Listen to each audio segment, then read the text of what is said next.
நம்ம மீன் அமிலம் கொடுக்குறதுனால என்னென்னு பார்த்தீங்கன்னா இயற்கை முறையில் பண்ணிகிட்ருக்கோம். அதனால் எந்த ஒரு தீங்கும் சுற்றுச்சூழலுக்கு எந்த பாதிப்பும் ஏற்படுத்தாது. அது மாதிரி அந்த கரும்பு சர்க்கரை சாப்பிட்றவங்களுக்கு எந்த பிரச்சனையும் வராதுங்க. இது வந்து இந்த மீன் அமிலம் எப்படி கொஞ்சம் காஸ்ட் வைஸ் அதிகமாக தான் ஆகுது. இருந்தாலும் நம்ம பண்ணிகிட்ருக்கோம். ரசாயன உரம் பயன்படுத்தாமல் இந்த மாதிரி இயற்கை முறையில் பயன்படுறதுல கரும்போட வளர்ச்சி ரொம்ப நல்லா இருக்குது. எங்களோட கொல்லியும் கொஞ்சம் நல்லா இருக்குது. சர்க்கரையும் நம்ம வந்து ப்ரொடக்ஷன் பண்ணக்குள்ள கெமிக்கல்ஸே யூஸ் பண்ணாத சர்க்கரை பண்ணுறதுக்கு இது வந்து ஹெல்ப்ஃபுல்லாக இருக்குங்க. இப்போ வந்து மொதல் ஃபீல்டில் கொடுத்தோம்னா ஃபஸ்ட்டு வீடியோ, இது 2வது ஃபீல்டுக்கு வந்திருக்கோம். இந்த ஃபீல்டில் பண்ணுறோம். இது மோட்டர் கொஞ்சம் ஹைட்டில் வரதுனால அப்படியே வச்சிடுறோம். அதுவே ஃபில் ஆகி அதுவே வெளில போயிடும் ஃபுல்லாக.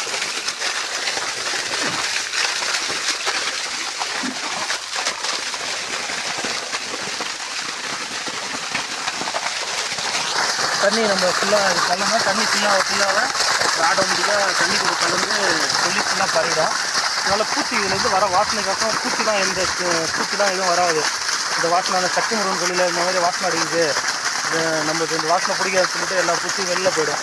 நம்ம கரும்பும் நோய் நொடி இல்லாமல் நல்லாயிருக்கும். அதனால தான் நம்ம இந்த முறையில் பயன்படுத்திட்டுருக்கோம். நன்றிங்க. இந்த கரும்பு இப்போ ரெடியாக வர கரும்பு பார்த்தீங்கன்னா ஜனவரி, பிப்ரவரி, அதாவது ஒரு 10 மாதத்தில் வந்து நம்ம சர்க்கரைக்கு வந்து ரெடி ஆகிடும்.